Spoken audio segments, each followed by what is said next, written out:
ஓம் சுக்லாம்பரதரம் விஷ்ணும் சசிவர்ணம் சதுர்புஜம் பிரசன்னவதனம் தியாயேத் சர்வவிக்னோபசாந்தயே யா தேவி ஸ்தூயதே நித்யம் விபுதைர்வேதபாரகைः सा मे वसतु जिह्वाग्रे ब्रह्मरूपा सरस्वती निधये सर्वविद्यानां विषजे भवरोगिणां गुरवे सर्वलोकानां दक्षिणामूर्तये नमः।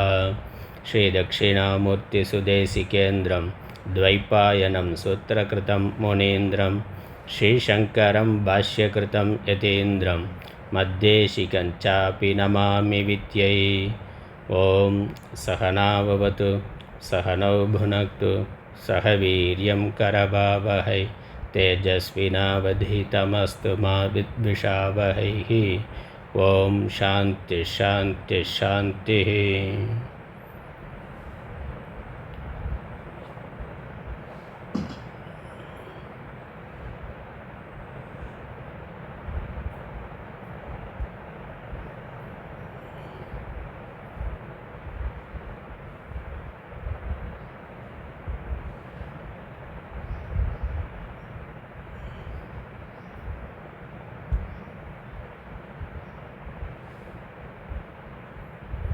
ஞானவாசிஷ்டம் இறைவனுக்கு. யதः சர்வாணி பூதானி பிரதிபாந்தி ஸ்திதானி ச யத்ரைவோபசமம் யாந்தி தஸ்மை சத்யாத்மனே நமः. பெண்மை பாதியன் பெற்ற களிற்றினை அண்மை தூர மரவகத்துண்ணுவாம் திண்மை ஞானச் சிறப்புயர் வாசிஷ்டம் உண்மையாக ஒருங்குறை செய்யவே. பொன்னுலகத்தினில் புவியில் அந்தரத்து என்னுடை உட்புறத் திலங்குகின்றது மண்ணு சிற்சோதியே வடிவம் யாவுமாய் துண்ணுவத பொருள் தொழுதிரெஞ்சுவாம்.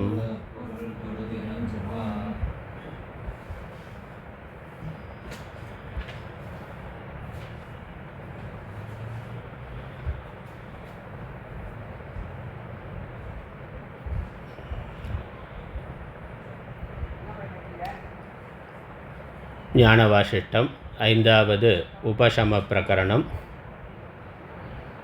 ஒன்பதாவது வீதகவ்யன் கதை.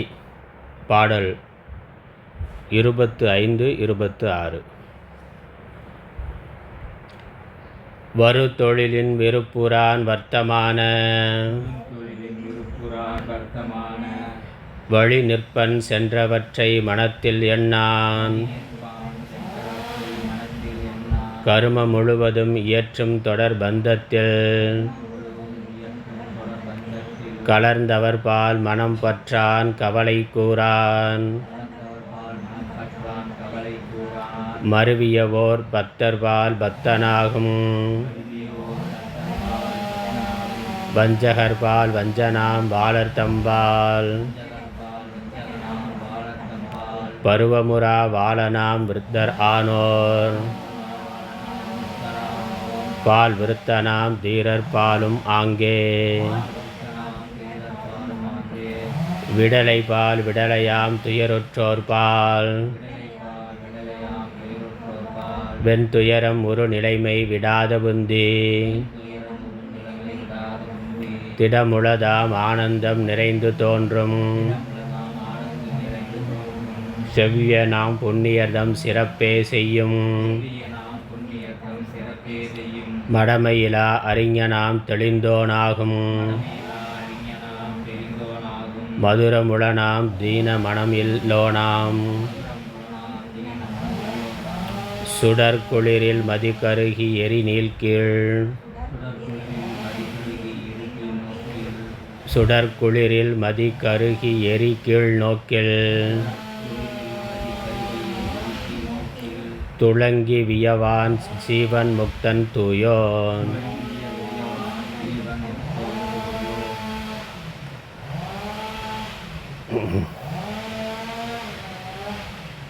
ஜீவன் முக்தனுடைய நடத்தையானது சொல்லப்படுகின்றது. ஒரு ஜீவன் ஆத்ம ஞானத்தினால் முக்தனான பிறகு உலக விவகாரங்களில் எவ்வாறு நடந்து கொள்வான்? ஜீவன் முக்த லக்ஷணம் என்று ஸ்தித பிரஜ்ஞ லக்ஷணம் என்ற வார்த்தையில் பகவத்கீதையில் 2வது அத்தியாயத்தில் பகவான் சொல்லியிருக்கின்றார், பார்க்கின்றோம். வேறு இங்கே வசிஷ்டர் ஸ்ரீராமருக்கு ஜீவன் முக்தன் எவ்வாறு இருப்பான், எவ்வாறு நடந்து கொள்வான் என்பதை சொல்லுகின்றார். சென்ற விஷயங்களை குறித்தோ எதிர்வரு விஷயங்களை குறித்தோ சிந்தனை செய்யாமல் நிகழ்காலத்தில் இருப்பான். அவ்வப்பொழுது என்ன நடக்கின்றதோ அந்த நேரத்தில் அந்த விஷயத்தில் மனம் இருந்து அதை செய்து பிறகு மறந்து விடுவான். இல்லை, யாரோடு என்ன விவகாரம் செய்ய வேண்டி இருக்கின்றதோ அவர்களுக்கு ஏற்றாற்போல் அந்தந்த இடத்துல அந்தந்த காலத்தில் அந்தந்த விவகாரங்களை செய்து கொண்டிருப்பார். குழந்தைகளிடத்தில் குழந்தையைப் போலவும், இளைஞரிடத்தில் இளைஞனைப் போலவும் உற்சாகமாகவும், முதியவர்களிடத்தில் பக்குவமாகவும், இப்படி இடம் பொருள் ஏவல் என்று சொல்லப்படுவதற்கு ஏற்ப அவர் நடந்து கொள்வார். வேற எண்ணங்கள், கற்பனைகள், சொந்த வெறுப்புகள் அதெல்லாம் அவர் முக்கியத்துவம் கொடுக்க மாட்டார். அதை பற்றியெல்லாம் நினைக்க மாட்டார். நாம் பார்த்து கொண்டு இருக்கிறோம். வெண்துயரம் உறும் விடலைப்பால் விதலையாம் துயருற்றோர் பால் வெண்துயரம் 26வது பாடலில் இளைஞர்களிடத்தில் இளைஞனாகவும் துயருற்றவர்களிடத்தில் துயருற்றவராகவும் அவருடைய துயரை தான் பகிர்ந்து கொள்பவராகவும் இருப்பார், ஆறுதல் சொல்பவராக இருப்பார். நான் தான் உண்மையிலேயே மனதில் துக்கத்தை அடைவார் என்பது இல்லை. அதே சமயம் அவர்களுக்கு ஆறுதலாக அது தன்னுடைய துக்கமாக கருதி அவர்களுக்கு ஆறுதலாக இருப்பார். நிலைமை விடாத புத்தி திடமுளதாம் ஆனந்தம் நிறைந்து தோன்றும். அவருடைய புத்தியானது தன்னுடைய சொரூப நிலையிலிருந்து இறங்காததாக இருக்கும், நழுவாததாக மாறாததாக இருக்கும். அதனால் திட சிந்தனையுடையவராக, திட சித்தமுடையவராக, சொரூபானந்தத்தில் எப்பொழுதும் நிறைந்திருப்பவராக இருப்பார். அதனால் ஆனந்தம் நிறைந்து தோன்றும். அவருடைய மனதில் இருக்கக்கூடிய நிறைவு எப்பொழுதும் நிறைவாகவே இருக்கும். அது விஷயங்கள் மாறுவதனால ஏற்றத்தாழ்வு அடைவது இல்லை. சமுத்திரம் மாதிரி எப்பொழுதும் நிறைந்தே அது இருக்கும். செவ்வியனாம் புண்ணியர்தம் சிறப்பே செய்யும். விவகாரங்களை அவர் செய்கின்ற பொழுது, அதனால் விதியினால் என்ன வருதோ அதை அப்படியே ஏற்றுக்கொண்டு சமநிலையோடு இருப்பார். முதல் விஷயம்.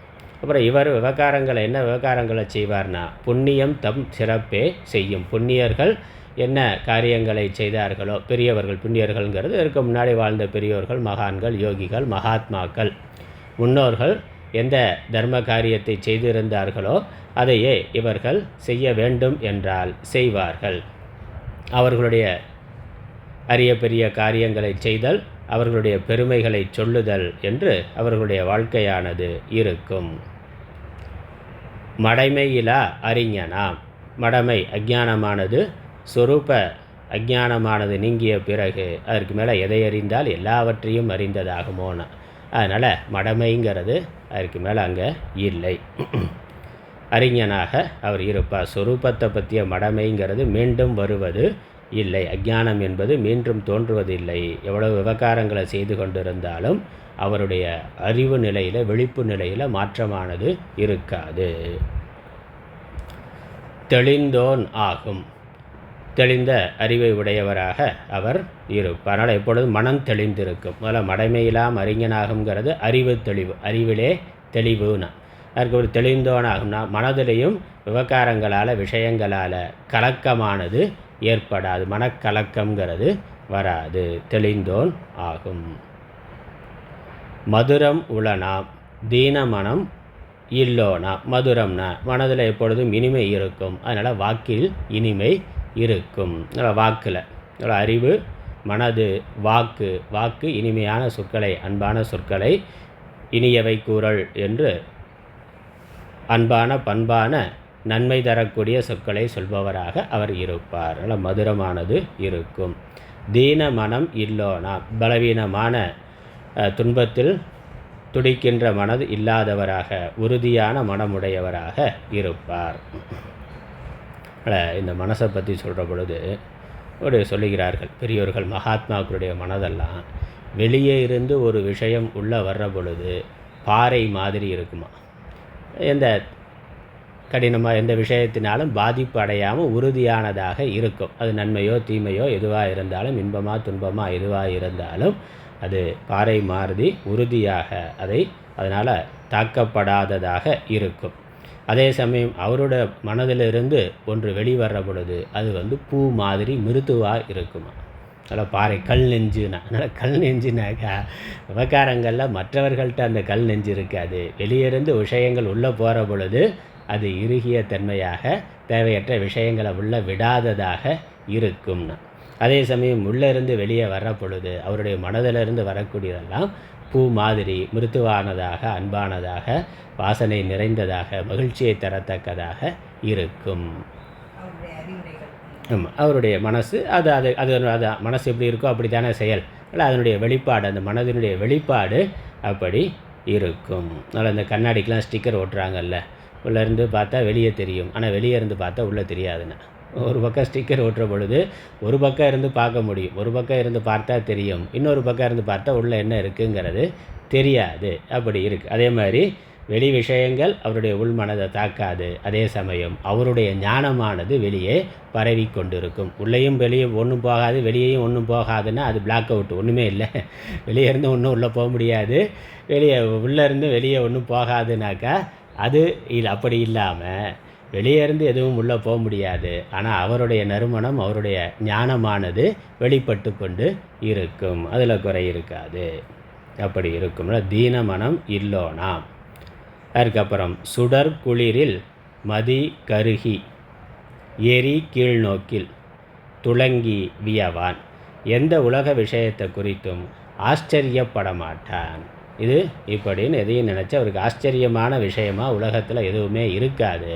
ஏன்னா எல்லாம் மாயை காரியம், மாயா காரியங்கிறது தெரியும், மாயா காரியங்கிறது மித்யாங்கிறது தெரியும், எதையும் சத்தியமானது இல்லைங்கிறது தெரியும். அப்புறம் மாயைக்கு அநேக விதமான, பிரம்மத்தினிடத்தில் அநேக விதமான சக்திகள் உள்ளன, அதுதான் மாயைன்னு சொல்கிறோம். அதனால் மாயை ஆச்சரியப்படத்தக்கது, அதே சமயம் அது மித்யாவானது, அனித்தியமானது. அதனால் தோற்றமாக கல்பிதமாக மாயை என்ன வேண்டுமானாலும் பண்ணும். அதனால் மாயையை புரிந்து வைத்திருக்கிறதுனால சாத்தியம் இல்லாததுங்கிறது மாயையினிடத்தில் எதுவும் இல்லை. மாயை எதை வேணாலும் பண்ணும், அந்த சாமர்த்தியம், அந்த சக்தியானது மாயைக்கு இருக்கின்றது. அதனால் உலகத்தில் எது எப்படி வேணாலும் எப்பொழுது வேண்டாமானாலும் நடக்கலாம்ங்கிற அந்த மாயையை புரிந்து வைத்திருக்கிறதுனால அப்படி நடக்கின்ற பொழுது, அதிசயமான ஒரு நிகழ்வு நடக்கிற பொழுது, நடந்தால் அதை ஆச்சரியமாக பார்க்க மாட்டார்.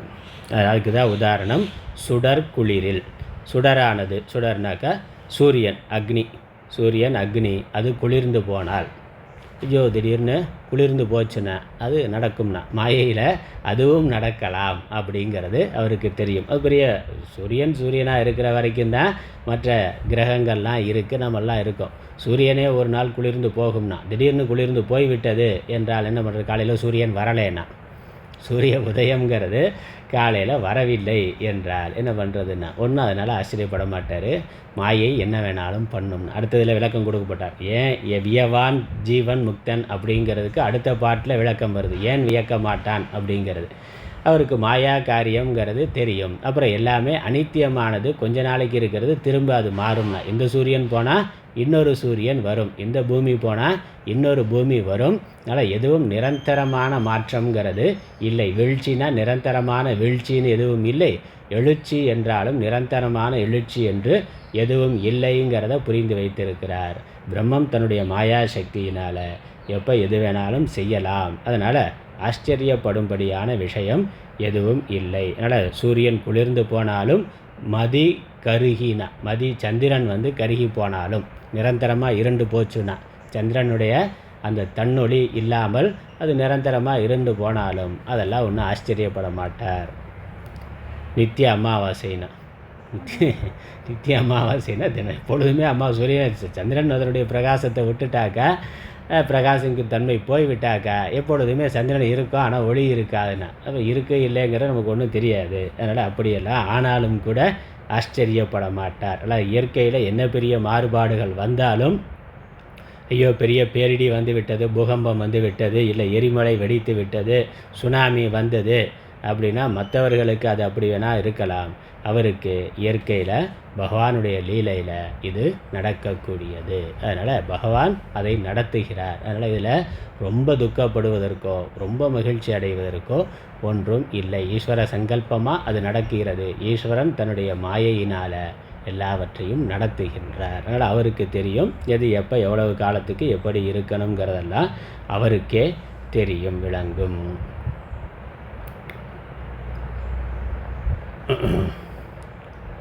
எரி கீழ்நோக்கில், அதே மாதிரி எரிங்கிறது எரி நட்சத்திரம், இந்த நெருப்பு, எரிங்கிறது நெருப்பு, அக்னி. முதல்ல சுடர்னு சொன்னது சூரியன் குளிர்ந்து போனாலும் சந்திரன் கருகி போனாலும் எரிங்கிறது நெருப்பு, அக்னியானது கீழ்நோக்கில்னா அக்னி எப்பொழுதும் மேலே பார்த்து தான் எரியும்.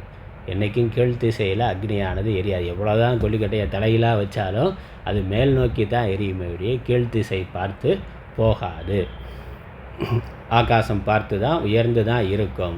அதற்கு மாறாக கீழ்நோக்கில் மாறி கீழ்நோக்கி திசை நோக்கி எரிந்தாலும் கூட, அப்படி நடந்தாலும் கூட துளங்கிய வியவான், இது அது ஆச்சரியப்பட மாட்டான், அவன் அதிசயம் அடைய மாட்டான். ஜீவன் முக்தன் தூயோன், தூய்மையான மனதை உடையவன், தெளிந்த ஞானத்தை உடையவன்.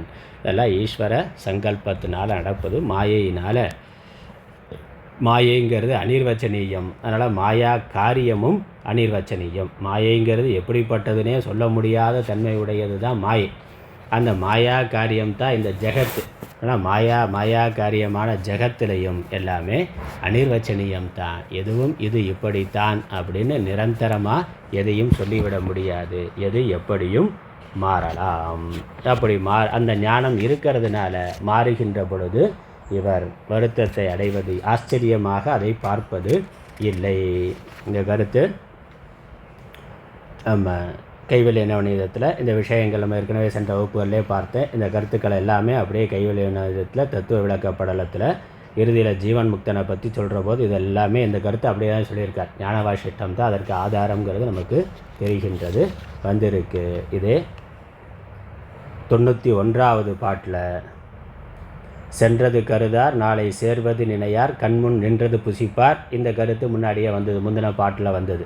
அதுக்கப்புறம் வெயில் நிலவாய் போனாலும் சரி, விண் வெழுது வீழ்ந்துன்னு, பொன்றின சவம் வாழ்ந்தாலும், விண் வெழுது ஆகாயமானது கீழே விழுந்து போனாலும் சரி, இல்லை ஆகாசத்திலிருந்து விழுது இறங்கினாலும் சரி, எப்படி ஆனாலும் பொன்றின சமம்னு இருக்குது, அது சவம். பொன்றின சமம் வாழ்ந்தாலும், உயிர் இறந்துட்டான்னு முடிவு பண்ண ஆள் திரும்ப உயிரோடு எந்திரிச்சு வந்தாலும்னா, அதில் பொன்றின சவம் வாழ்ந்தாலும் புதுமையா ஒன்றும் பாரார். புதுமையாக ஆச்சரியம் தான் இங்கே வியவான் ஜீவன் முக்தன்னா, புதுமையாக ஆச்சரியமானது இது எப்படி நடக்கும் அப்படின்னு நினைக்க மாட்டார். நடக்கும், ஈஸ்வரன் நினைச்சா நடக்கும், மாயை நடத்தும், மாயையினால் நடக்கும். நன்று தீது என்னார் சாட்சி நடுவான ஜீவன் முக்தன். ஆனால் இது நல்லது இப்படி நடக்கிறது, ஐயோ இது கெட்டதாச்சே, இப்படி நடக்கிறது நல்லது கெட்டதுங்கிறதெல்லாம் பார்க்க மாட்டார். இயற்கை மாறுபாடுகளில் நல்லது கெட்டதுங்கிறத நாம் நம்மளுடைய பார்வையை வைத்துக்கொண்டு அது நல்லது கெட்டதுன்னு நினைக்கிறோம். ஆனால் ஈஸ்வர சங்கல்பம், ஈஸ்வரனுக்கு தான் அது தெரியும். அதனால் நல்லது கெட்டதுங்கிறதெல்லாம் இவர் அதை எடை போட மாட்டார். இப்படி ஆனது நல்லதா கெட்டதான்னா அப்படிலாம் சிந்தனை பண்ண மாட்டார். இப்படி ஒரு இயற்கை மாறுபாடு, பெரிய மாறுபாடுகள் நடக்கிறது நல்லதா கெட்டதான்னா அது நல்லது கெட்டதுன்னு தீர்மானம் பண்ணுற அளவுக்கு நம்ம புத்திசக்தி உடையவர்கள் அல்ல. அது ஈஸ்வரனுக்கே தெரியும். நாளைக்கு என்ன நடக்கணுங்கிறது, என்ன நடக்குங்கிறது ஈஸ்வரனுக்கு தான் தெரியும். ஈஸ்வரன் தான் திட்டமிட்டு இவைகளை படைத்திருக்கிறார். ஈஸ்வரன் தான் அவை அனைத்தையும் நடத்தி கொண்டிருக்கிறார். அதனால் ஈஸ்வர சங்கல்பப்படி நடக்கிறது. ஈஸ்வர சங்கல்பத்தை நம்ம நல்லது கெட்டதுன்னு தீர்மானம் பண்ணுறதுக்கு ஈஸ்வரனுடைய நம்ம புத்திசாலி ஆளாக என்ன, ஈஸ்வரன் நடத்துகிறார் அப்படிங்கிறதுல நமக்கு தெளிவாக நல்ல ஸ்ரத்தை இருந்தால், பகவான் இருக்கிறார், அவர் தான் உலகத்தை நடத்துகிறார் அப்படிங்கிறதுல நமக்கு உறுதியான நம்பிக்கை இருந்தால், தெளிந்த அறிவு இருந்தால், அதற்கு மேலே அதை நாம் எப்படி விமர்சனம் பண்ண முடியும்? விமர்சனம் பண்ணால் ஈஸ்வரனுடைய காரியத்தையே விமர்சனம் பண்ணால் ஒன்று. விமர்சனம் பண்ணணும்னா அதோட அதிகமான ஞானம் நமக்கு இருக்கணும். இல்லாமல் எப்படி? அதோட அதிகமான ஞானம் சக்தி இருந்தால் தான் நம்ம விமர்சனம் பண்ண முடியும். இது சரியாக இல்லைன்னா உன் கையில் கொடுத்தா நீ என்ன பண்ணுவேன்னா, அப்போ என் கையில் கொடுத்தா இதோட சரியாக பண்ணுவேங்கிற சாமர்த்தியம் இருந்தால் தான் நம்ம அதை விமர்சனம் பண்ணுறதுக்கான அதிகாரம் தகுதி இருக்குதுன்னு அர்த்தம்.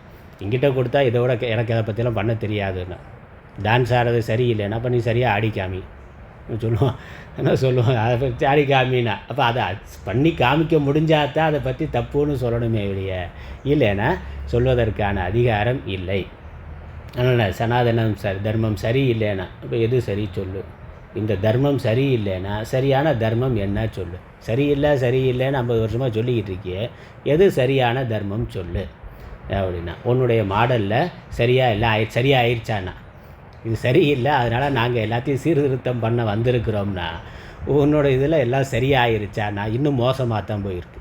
சரியாகலை, இன்னும் மோசமாக கீழே தான் போயிருக்கிறது. அதனால் பகவானுடைய சங்கல்பம் அப்படிங்கிறது தெளிவாக இருந்தால் அதுபடி தான் நம்ம தனி மனித வாழ்க்கையும் சரி, சமூக வாழ்க்கையும், சமூகத்தில் நடக்கக்கூடிய நிகழ்வு, இயற்கை நிகழ்வுகள், நம்மளுடைய தனி மனித வாழ்க்கையில் நடக்கிறது எல்லாமே ஈஸ்வரன் தான் நடத்துகின்றார், அவனன்று ஓர் அணுவும் அசையாதுங்கிறது நமக்கு உறுதியாக தெளிவாக இருந்தால் அதற்கு மேலே எதுவுமே விமர்சனம் பண்ண முடியாதே. அவனோட நம்ம புத்திசாலி இல்லையே. அப்போ அதை அப்படியே பார்க்கிறது, அப்படியே ஏற்றுக்கொள்வதை தவிர ஒன்றும் இல்லை. ஒரு பக்தன் அதான் பண்ணுறான். பக்தனாக இருக்கலாம் அல்லது ஞானியாக இருக்கலாம். பக்தன் ஸ்ரத்தையினால், பக்தி ஸ்ரத்தையினாலேயே அந்த மனோபாவத்தோடு அவன் இருக்கிறான். இல்லை ஞானம் இருந்தால் இதெல்லாம் மாயை மித்யா அப்படின்னு அதையும் வேடிக்கையாக பார்த்து கொண்டு இருக்கிறார். நான் நன்று தீது கருதார். இது நல்லது கெட்டதுன்னு ஒன்றையும் ஜட்ஜு பண்ண மாட்டார், தீர்மானம் பண்ண மாட்டார், விமர்சனம் செய்ய மாட்டார்.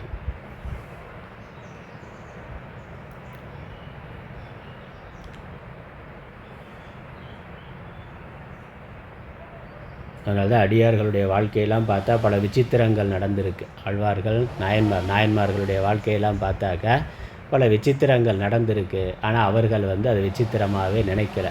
பகவான் நடத்துகிறார் அப்படின்னாக்கா அப்படியே அக்செப்ட் பண்ணிக்க வேண்டியதானே. பிள்ளை கறினா மனுஷக்கறி கொடுன்னு எங்கேயாவது சைவ மதத்தில் ஒரு சிவனடியார் நான் இதெல்லாம் சாப்பிட மாட்டேன், நான் காப்பாளிக்க மதத்தை சேர்ந்தவன், எனக்கு அதான் வேணும், அதுவும் மனுஷன் வேறு கறி கேட்டாலும் பரவாயில்ல, ஆடு கோழி கேட்டாலும் பரவாயில்ல அப்படின்னா, அது மனித கறி தான் வேணும்னா அது எப்படியா சாத்தியம்? சைவனாக இருந்துட்டு எப்படியா சாத்தியம்னாக்கா அதை பற்றியே அவர் நினைக்கல. ஈஸ்வர சங்கல்பம் நடக்குது, அடியார்களுக்கு உணவு கொடுக்கறது என்னுடைய தர்மம்னு நான் சங்கல்பம் பண்ணிட்டேன்னா அவன் என்ன கேட்டாலும் கொடுக்கறது தர்மம். மனைவியை கேட்டாலும்னா சரி கூட்டு போன்ட்டார் இருக்குல்ல, இயற்பகை நாயனார்னா பார்க்குறோம். அப்போ அவர்களை பொறுத்த வரைக்கும் அந்த பக்தியினால் ஈஸ்வரன் சங்கல்பப்படி எல்லாம் நடக்குதுன்னா அதற்கு மேலே நோ கமெண்ட்டுனா அப்படியே அதை ஏற்றுக்கொள்வதற்கு தயாராக இருக்கிறார்கள். அதுதான் சரணாகதி. அந்த பக்தியில் அதுதான் சரணாகதி. அதனால் நன்று தீது கருதார். நல்லது கெட்டதுங்கிற விமர்சனமெல்லாம் ஒன்றும் இல்லை, அப்படியே எடுத்துக்கொள்வார். இதை ஜீவன் முக்தன், வியவான் ஜீவன் முக்தன்கிறதுக்கு விளக்கமாக அடுத்த பாடல் 27வது பாடல். இதுவெனத் தோன்றிய எல்லாம் சிற்சொரூபம், இவ்வண்ணம் பல சக்தி இலங்குமென்றே, புதுமைகளின் வியப்புறார் ஜீவன் முக்தர், புனல் அசைவால் வேற்றுமையே போலத் தோன்றும், முதுசுழி போலவும் விண்ணில் மயிலின் தோகை, முன்பு கடிது அசைத்தலுமே முத்தின் கூட்டம், கதுமென மெய்போல் தோன்றல் போலவும் தான், கனத்த சகம் மனத்தசைவால் கடிது தோன்றும்,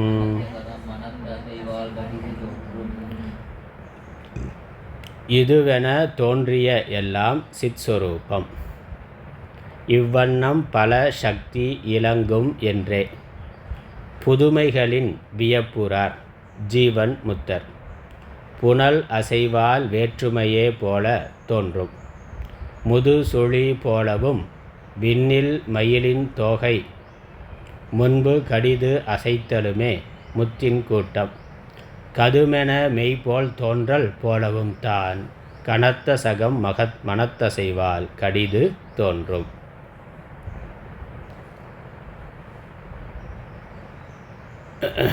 இது என தோன்றிய எல்லாம் சித் சொரூபம்.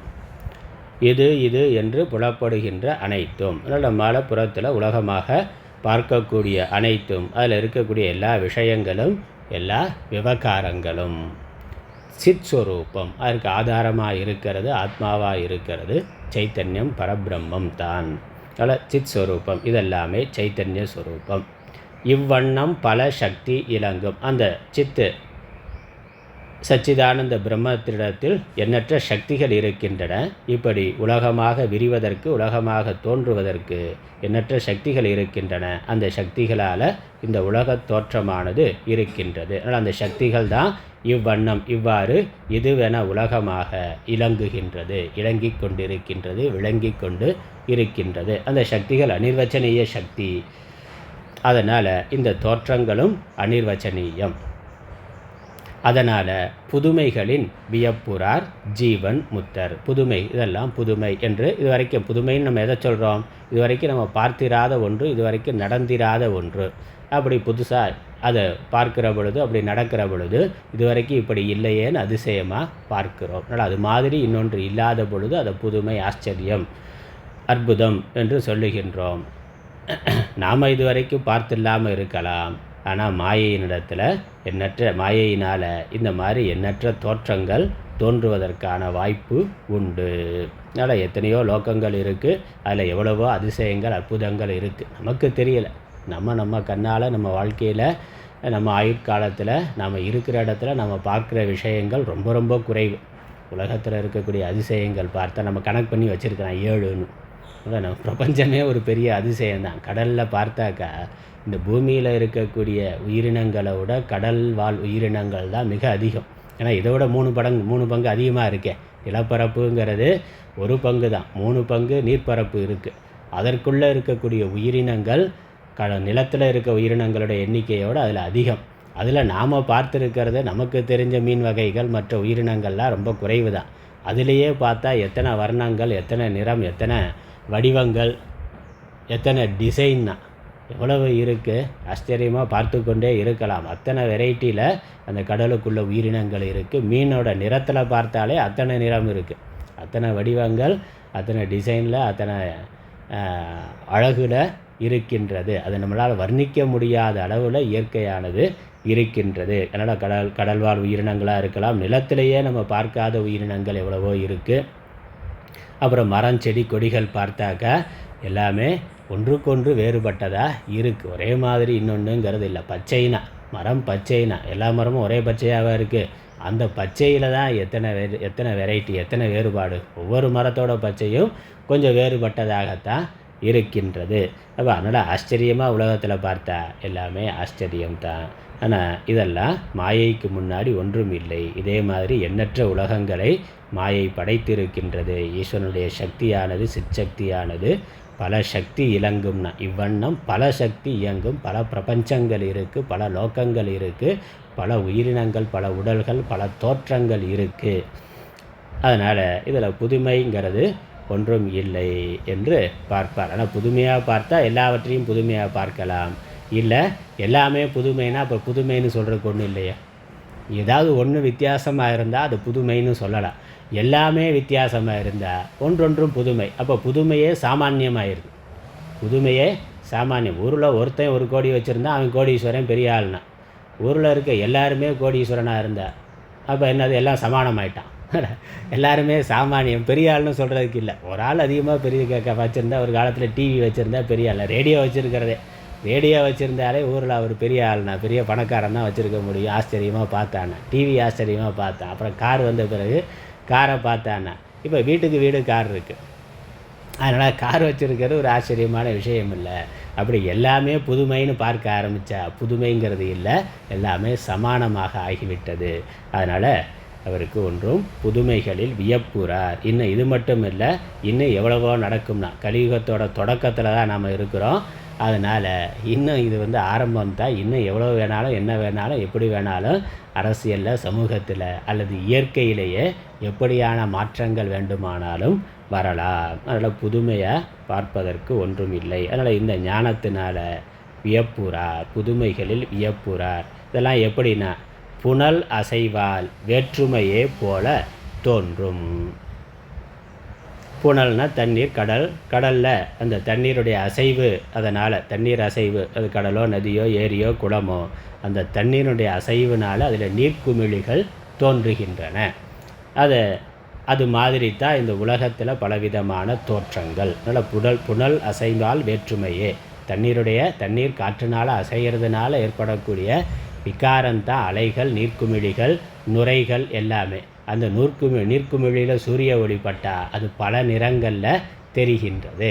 பார்க்குறதுக்கு எவ்வளோ நேரத்துக்கு இருக்கும்னா சில வினாடிகள் தான் அது இருக்குது. ஆனால் அதற்குள்ளே அது தோன்றி இருந்து மறைந்து விடுகிறது.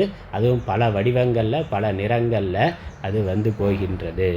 அதனால் இதெல்லாம் அது மாதிரின்னு. அதனால் ஒன்று அனித்தியமானது. அதனால் புனல் அசைவால் வேற்றுமையே போல அனித்தியமான இதெல்லாம் வெறும் நாமரூப மாத்திரம், வெறும் தோற்ற மாத்திரம். வாஸ்தவமாக உள்ளே இருக்கக்கூடிய பொருள் ஒன்று தான். அது நிர்குணம், நிர்விகாரம். அதில் எந்த புதுமையான வடிவங்களும் கிடையாது, புதுமையான நிறமும் கிடையாது, புதுமையான குணமும் கிடையாது. ஏன்னா அது மனம், திடம், குணம், நிறம் எதுவுமே இல்லாத ஒன்று. வடிவமோ குணமோ எதுவுமே இல்லாத ஒன்று, குணமோ எதுவுமே இல்லாத ஒன்று அது. அதனிடத்தில் மாயையினால் இந்த தோற்றங்கள் வந்திருக்கின்றன.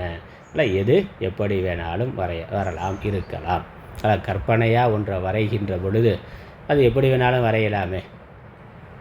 புதுசாக போர்டில் வரைகிறான், குழந்தைய பார்த்து ஒரு மயிலை வரையினா, குயில் வரையினாக்கா அது எப்படி இருக்கோ அப்படி தான் வரையணும். நீயா கற்பனையாக ஏதாவது வரையினா அது கற்பனையாக என்ன வேணாலும் வரையலாம். இப்படி தான் வரையணும்னு சொல்ல முடியாது. 2 காலுக்கு பதிலாக 4 கால் போடலாம், 2 கைக்கு பதிலாக 16 கை போடலாம், 2 தலைக்கு பதிலாக 4 தலை போடலாம். எப்படி வேணாலும் கற்பனைன்னு படுற பொழுது அது எப்படி வேண்டுமானாலும் இருக்கலாம். புனல் அசைவால் வேற்றுமையே தோன்றும். அதனால் இது வெறும் தோற்ற மாத்திரங்கிறதுனால எப்படி வேண்டுமானாலும் தோன்றும். முது சுழி போலும்னா தோன்றும், முது சுழி போலவும். அதனால் புனல் அசைவால் வேற்றுமையே போல தோன்றும், முது சுழி போலவும். முது சுழினாக்கா அந்த நீர்ச்சுழல். அதனால் இப்போ தண்ணீருக்கு வேறாக தோன்றியிருக்கின்ற அந்த நீர்ச்சுழல் போல, நீர்ச்சுழி போலன்னா நீர்ச்சுழி அல்லது நீர்ச்சுழல் இது வேணாலும் வைத்துக்கொள்ளலாம். உண்மையிலேயே தண்ணீருக்கு வேறாக இருக்கானா, வேற்றுமை மாதிரி இருக்குது. தண்ணீர் தான் இருக்கிறது, அந்த நீர் குமிழிலையோ அல்லது நீர் சுழல்லையோ இருக்கிறது அதே தண்ணீர் தான், ஒரே தண்ணீர் தான். அதில் அடிப்படை பொருளில் மாற்றம் இல்லை. அது வெறும் அசைவினால் பல்வேறு தோற்றங்களை அடைந்திருக்கின்றது. அதனால் சிற்சொரூபம் தான் எல்லாம் அப்படிங்கிறதும் அது மாயா சக்தியினால் பல தோற்றங்களை அடைந்திருக்கிறது என்பதையும் பார்க்கிறார் இவர். விண்ணில் மயிலின் தோகை முன்பு கடிது அசைத்தலுமே முத்தின் கூட்டம் கதுமென மெய்போல் தோன்றல் போலவும். அப்புறம் ஆகாசத்தை, தண்ணீரை பார்த்தா இப்படி விசித்திரங்கள் வருது, சுழல் சுழி இப்படி விசித்திரங்கள் வருது. ஆகாயத்தை பார்த்தா அப்போ அந்த மேகங்களுடைய சேர்க்கையெல்லாம் பார்த்தா மயிலின் தோகை மாதிரி இருக்குது, முத்துக்கூட்டம் மாதிரி சின்ன சின்னதாக வெண்மேகங்கள் சேர்ந்து இருக்குது. அதெல்லாம் பார்க்கிற பொழுது ஒரு பொழுது பார்த்தா மயிலோட தோகை மாதிரியும். அதனால் விண்ணில் மயிலின் தோகை முன்பு கடிது அசைதலுமே, அது அசைஞ்சதுன்னா முத்தின் கூட்டம் கதுமென மெய்போல் தோன்றும், முத்துக்கூட்டங்கள் சேர்ந்தது போல இன்னொரு பொழுது தெரிகின்றது. அதனால் அங்கே பலவிதமான விசித்திரமான தோற்றங்கள், வடிவங்கள் எல்லாம் ஆகாசத்தில் போகிறது. ஆனால் வாஸ்தவமாக ஆகாசம் ஒன்று தான். இது எல்லா தோற்றங்களுக்கும் அடிப்படையாக ஆதாரமாக இருக்கக்கூடிய வஸ்து ஒன்று தான். அதில் எவ்விதமான மாறுபாடும் இல்லை, மாற்றமும் இல்லை. அது அப்படியே இருக்கின்றது. மாயையினால் அந்த சித்ஸ்வரூபத்தோட பிரம்மத்தினுடைய சக்தி, பராசக்தி, மாயா சக்தியினால் இந்த நாமரூபங்கள், தோற்றங்கள் போகின்றன. அதனால் போலவும் கனத்த ஜகம் மனத்தசைவால் கடிது தோன்றும்னா ஒரு மாயாசக்தி, பிரம்மசக்தியெல்லாம் சொல்ல, கனத்த பல சக்தி இலங்கும். சிற்ஸ்வரூபமான பிரம்மத்தில் பல சக்தி இயங்கும். அது எப்படி இலங்கும், வெளிப்படும். எப்படி வெளிப்படும்னா கனத்த சகம் மனத்து அசைவால் கடிது தோன்றும்னா இந்த பெரிய பிரபஞ்சமானது மனத்தினுடைய அசைவால் தோன்றுகின்றது. விரைந்து தோன்றி, கடிதுனா விரைந்துன்னு அர்த்தம். விரைந்து தோன்றுகின்றது. மனசு சலனத்தினால தான் நமக்கு உலகம் தெரிகின்றது. மனசு சலனம் இல்லாமல் இருந்தால் உலகம் தெரிய போகிறதில்ல. தியானத்திலேயோ தூக்கத்திலேயோ உலகம் என்பது இல்லை, தெரியவில்லை.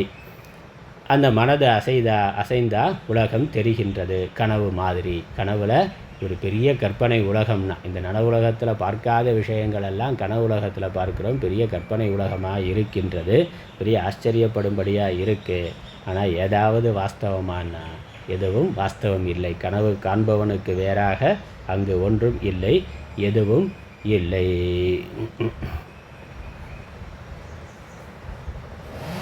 மனத்து அசைவால் கடிது தோன்றும். அதில் இந்த கனத்த சகம்ங்கிறது ஜகம். இந்த பெரிய பிரம்மாண்டமான உலகம் மனத்தினுடைய அசைவினால் தான் ஏற்பட்டிருக்கிறது.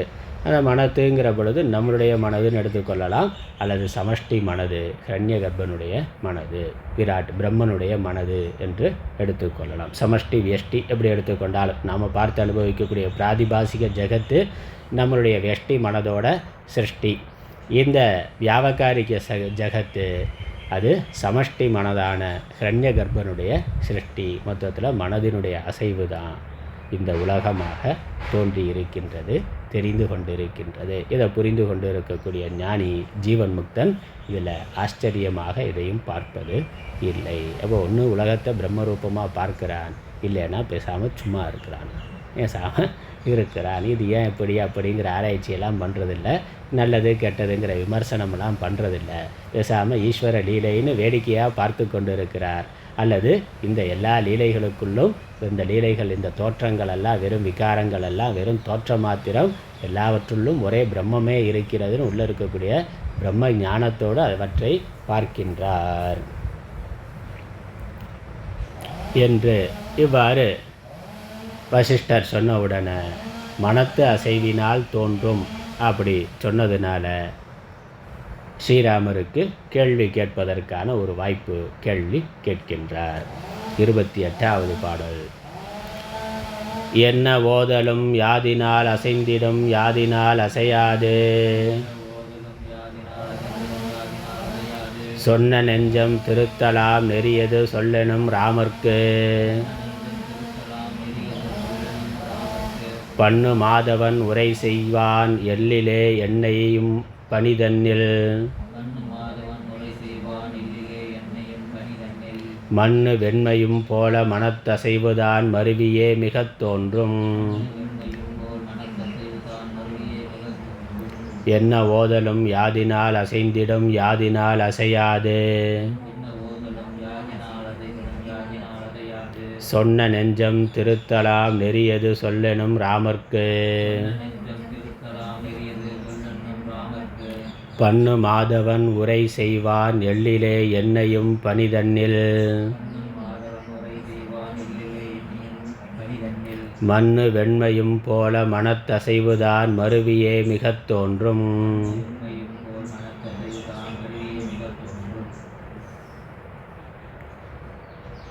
என்ன ஓதலும் யாதினால் அசைந்திடும் யாதினால் அசையாது, சொன்ன நெஞ்சம் திருத்தலாம் நெறி எது சொல் எனும் ராமர்க்கு, பண்ணு மாதவன் உரை செய்வான் எள்ளிலே என்னையும் பனி தன்னில், மண்ணு வெண்மையும் போல மனத்து அசைவுதான் மருவியே மிகத் தோன்றும். இந்த மனத்து அசைவுதான் உலகம் என்று முன்னாடி சொன்னார். மன விகாரம்தான் உலகம். நல்லது. ஞான வாசிஷ்டம் முழுக்கவே பல இடங்களில் சொல்லப்படுது, மனது தான் உலகத்தை சிருஷ்டி பண்ணுகின்றது என்பது. மனசு தான் இந்த உலகமாக இருக்கின்றது. எப்படி கேட்டால் அது எப்படி? அப்போ அந்த மனசை நிறுத்துறது. ஏன்னா மனசு உலகத்தை சிருஷ்டி பண்ணுது, அப்புறம் தான் சிருஷ்டி பண்ண உலகத்திற்கு தானே மயங்கி அதனால் சம்சாரத்தை அடைகின்றது. அதான் பிரச்சனை. அது சிருஷ்டி பண்ணால் பிரச்சனை இல்லை, தானாக ஒரு விஷயத்தை கல்பனை பண்ணி சிருஷ்டி பண்ணிவிட்டு அப்புறம் அதுவே அதற்கு மயங்கி அதனால் துன்பத்தை அடைகின்றது. அதனால் இந்த துன்பத்திலிருந்து விடுதலை வேண்டும் என்றால் சிருஷ்டியிலிருந்து விடுதலை வேண்டும். சிருஷ்டியிலிருந்து விடுதலை வேண்டும்னா சிருஷ்டியை பண்ணுற மனதிலிருந்து விடுதலை வேண்டும். அதனால் மனது தான் சிருஷ்டி பண்ணுகிறது என்று சொன்ன உடனே அப்போ மனசோட அசைவு தான் சிருஷ்டின்னு சொன்ன உடனே மனதை எதனால் அசையாமல் நிறுத்தலாம்? அதனால் யாதினால் அசைந்திடும், யாதினால் அசையாது. இந்த மனது எதனால் அசைகிறது, எதனால் அசையாமல் இருக்கின்றது? அதனால் என்ன ஓதலும்னா, என்று வசிஷ்டர் சொல்லவும், என்று ஸ்ரீராமருக்கு வசிஷ்டர் உபதேசிக்கவும். ஸ்ரீராமர் யாதினால் அசைந்திடும், இந்த மனதானது எதனால், எந்த காரணத்தினால், எதனால் அது அசைகின்றது? அப்புறம் யாதினால் அசையாது, எதனால் அசையாமல் நிற்கின்றது? சொன்ன நெஞ்சம் திருத்தலாம் நெறி எது? இந்த மனதை நிறுத்துகின்ற, அசையாமல் நிறுத்துகின்ற நெறி எது? சொல் எனும் ராமருக்கு, சொல்லுங்கள் என்று கேட்கின்ற, வினவுகின்ற ஸ்ரீராமருக்கு. பண்ணு மாதவன் உரை செய்வான். பல தவங்களை, உறுதியான தவங்களை, பெருந்தவங்களை செய்திருக்கின்ற மான பெரிய தவன்னா தவத்தை செய்தவன், தவ முனிவன், தவசிரேஷ்டன் வசிஷ்டர். அதில் பெருந்தவத்தை செய்திருக்கின்ற, உறுதியான பெரிய தவத்தை செய்திருக்கின்ற வசிஷ்ட முனிவர் உரை செய்வான், பதில் கூறுவார். எது? எள்ளிலே எண்ணெயும் பனி தன்னில் மண்ணு வெண்மையும் போல. எள்ளுக்குள்ளே இருக்க எண்ணெய் மாதிரியும், பனியில் இருக்கக்கூடிய, பனிங்கிறது தண்ணீர், தண்ணீரில் இருக்கக்கூடிய வெண்மை நிறம், அந்த வெண்மையும் போல மனத்து அசைவுதான் மருவியே மிக தோன்றும். அதில் எள்ளுக்குள்ளே எண்ணெய் இருக்கிற மாதிரி, பனியில் வெண்மை இருக்கிற மாதிரி, இரண்டும் ஒன்றானது, பிரிக்க முடியாத ஒன்று.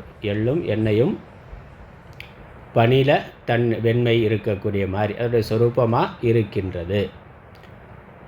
மனத்து அசைவுதான் மருவியே மிக தோன்றும். அதனால் மனசுங்கிறதே அசைகிறது தான். அதனால் இந்த உலகமானது அந்த அசைவினால் தோன்றுகிறது. அதற்கு விளக்கம் அடுத்த பாடல்களில் வருது.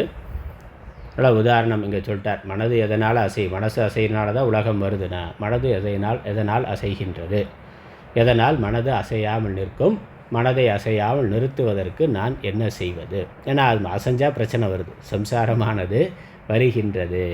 அதனால் மனதை அசையாமல் நிறுத்துறதுக்கு நான் என்ன செய்வது?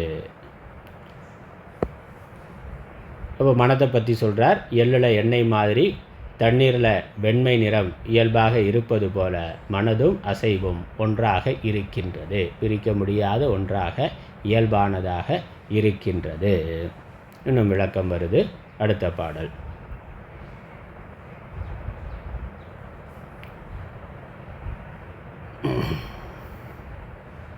சித்த நாசத்தின் நெறி இரண்டு, யோகமும் தெளிந்த ஞானமும் ஆகும். ஒத்த யோகம் தான் மனத்துரு, தொழிலினை ஒரு வழிப்பட மாற்றல். சுத்த ஞானம் தான் நலம் பெற, காண்பதாம் தொடர் மனம் ஏதென்னில். மெத்தும் ஆகம பூடனர் உரைத்தது, விசை உயிர் அசைவாகும்.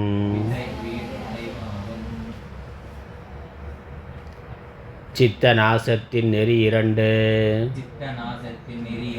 யோகமும் தெளிந்த ஞானமும் ஆகும்.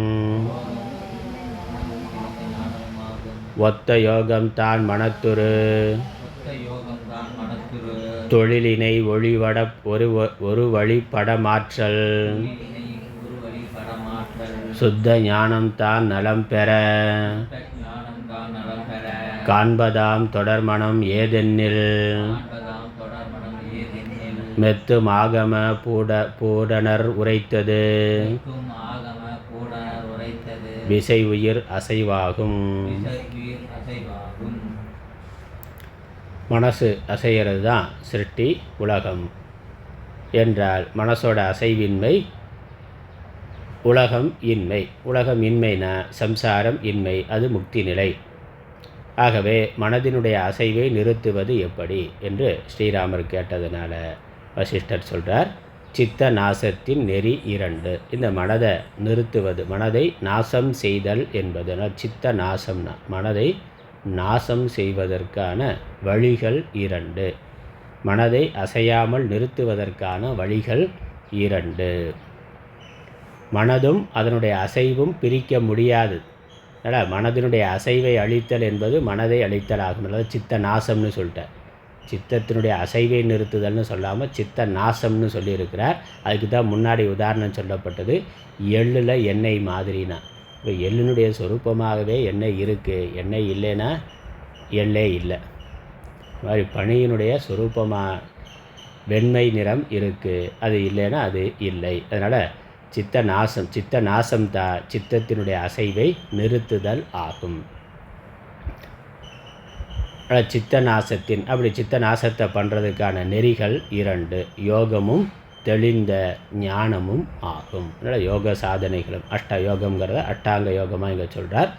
மனதை ஒருவழிப்படுத்தி நிறுத்துதல் என்பதும் தெளிந்த அத்வைத ஞானம் ஆத்ம ஞானமும் ஆகும்.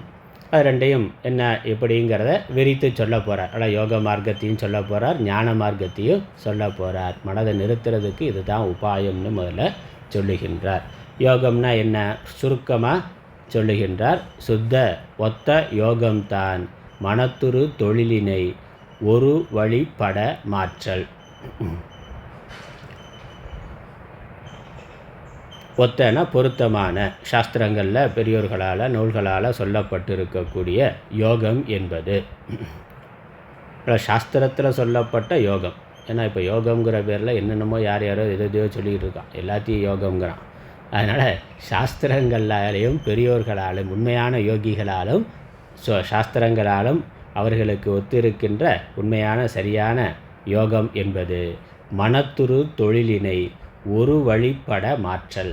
மனது பல முனைகள் உடையதாக இருக்குது, பல விஷயங்களை சிந்திப்பதாக இருக்குது. அதெல்லாம் குறைத்து மாற்றி ஒரு வழி ஒரே விஷயத்தில் நிறுத்துதல் என்பது தான் யோகம். அது எப்படிங்கிறதுக்கான விளக்கம் அடுத்து வரப்போகுது. அதனால் யோகங்கிறது யோகக சித்த விருத்தி நிரோதக என்பது தான் விளக்கம் யோகங்கிறதுக்கே. அதனால் அஷ்டாங்க யோகப்படி யோகங்கிறதுக்கே சித்த விருத்திகளை நிரோதம் செய்தல், ஒரு வழிப்படுத்துதல், ஒரு வழிப்பட மாற்றல். மனதை பல விஷய சிந்தனைகளிலிருந்து திருப்பி ஒரே விஷயத்தில் ஒருமுகப்படுத்துதல், ஒரு வழிப்படுத்துதல், லயப்படுத்துதல் என்பது தான் யோகம். அப்புறம் ஞானம்னா என்னென்னா சுத்த ஞானம்தான் நலம் பெற காண்பதாம். சுத்த ஞானம் என்பது விஷயங்களை தெளிவாக காணுதல், தெளிந்த காட்சி என்பது தான் சுத்த ஞானம். இங்கே வாஸ்தவமாக என்ன இருக்குது, மெய்ப்பொருள் காண்பது அறிவுன்னு, அந்த மெய்ப்பொருளை காணுதல், நலம் பெற காணுதல். மாசரு காட்சிங்கிறாரு, மாசரு காட்சியவர்க்குன்னு திருக்குறளில் இருக்குது. அந்த மாசரு காட்சி என்பது தான், ஆனால் நலம் பெற காணுதல் காண்பதாம். சுத்த ஞானம் தான், சுத்த ஞானம் என்பது நலம் பெற காண்பதாம். தொடர் மனம் ஏதென்னில் மெத்தும் ஆகம பூடனர் உரைத்தது விசை உயிர் அசைவாகும். இந்த மனது எப்படிப்பட்டது என்றால், இந்த மனசு எப்படி இருக்குது, மனசோட தன்மை சொரூபம் என்ன அப்படின்னு கேட்டார். எதனால் அது அசைகிறதுன்னு கேட்டார். எதனால் மனமானது அசைகின்ற, அப்போ மனசை ஒருக்குகின்ற வழி என்னங்கிற கேள்வி 3வது கேள்வி. அதுக்கு முதல்ல சொல்லிட்டார், மன நாசம் என்கிறது, சித்த நாசம் என்பது யோகம் ஞானம்ங்கிற 2 மார்க்கங்களால் அது நடக்கக்கூடியது சொல்லிட்டார். அதுக்கப்புறம் மனது எதனால் அசைகிறது அப்படின்னு கேட்டால், தொடர் மனம் ஏதெனில் மெத்தும் ஆகம பூடனர் உரைத்தது. இந்த ஆகம சாஸ்திரங்களை ஆகமங்களை அணிகலன்களாக கொண்டவர்கள், பூஷணர் ஆபரம், பூடனம்னா பூஷணம், பூஷணத்தை அறிந்தவர்கள் பூடனர். அதனால் ஆகமத்தையே சாஸ்திரங்களையே அணிகலன்களாக கொண்டு அவர் கூறுவது விசை உயிர் அசைவாகும். மனதினுடைய அசைவுங்கிறது பிராணனினுடைய அசைவாகும். மனது எதனால் அசைகிறதுங்கிற கேள்விக்கு பதில் பிராணனினுடைய அசைவினால் மனது அசைக்கின்றது. பிராணன் தான் மனதை அசைக்கின்றது. விசை உயிர்ங்கிறது பிராணனுடைய அசைவு ஆகும். இப்போ மனதை நிறுத்தணும்னா பிராணனை நிறுத்த வேண்டும். பிராணாயாமங்கிறத சொல்கிறோம். அஷ்டாங்க யோகத்தில் யமம் நியமம் ஆசனம், அப்புறம் முதல் சாதனை பிராணாயாமம். யமம் நியமங்கள்லாம் பகிரங்க சாதனை. அதெல்லாம் பண்ணி பக்குவம் பெற்ற பிறகு, தகுதி பெற்ற பிறகு ஒரு இடத்துல உட்காரணும், அது ஆசனம். அதுக்கப்புறம் சாதனையினுடைய தொடக்கம் என்னது? பிராணாயாமம் என்பது தான். பிராணாயாமம் பண்ணுற பொழுது மனது ஒருமுகப்படுகின்றது, மனது அடங்கும். ஏன்னா மனதை நடத்துறது, மனதை இயக்கிறது இந்த பிராணன் தான். அதனால் மனதை அசைப்பது யாது என்று கேட்டால் விசை உயிர் பிராணன் தான், பிராணசக்தி தான். அதுக்கப்புறம் இந்த எப்படி அந்த யோகத்தை விரிவாக சொல்கிறார். எப்படி பிராணாயாமம் பண்ணுறது, எப்படி யோகத்தினால மனது நிற்கின்றதுங்கிற விஷயத்தை சொல்கிறார். அதுக்கப்புறம் ஞானம்ங்கிறதா என்னன்னு சொல்லி அதனால் எப்படி ஞானத்தை நிறுத்துறன்னு 2 நெறிகளையும் விரித்து சொல்லுகின்றார். அதை நம்ம நாளை வகுப்பில் தொடரலாம். ஓம் ஈஸ்வரோ குருராத்மேதி முத்துபேத விபாகினே व्योमवत्याप्तदेहाय दक्षिणामूर्तये नमः. ओं पूर्णमदः पूर्णमिदं पूर्णात् पूर्णमुदच्यते पूर्णस्य पूर्णमादाय पूर्णमेवावशिष्यते. ओं शान्ति शान्ति शान्तिः. हरिः ओम्.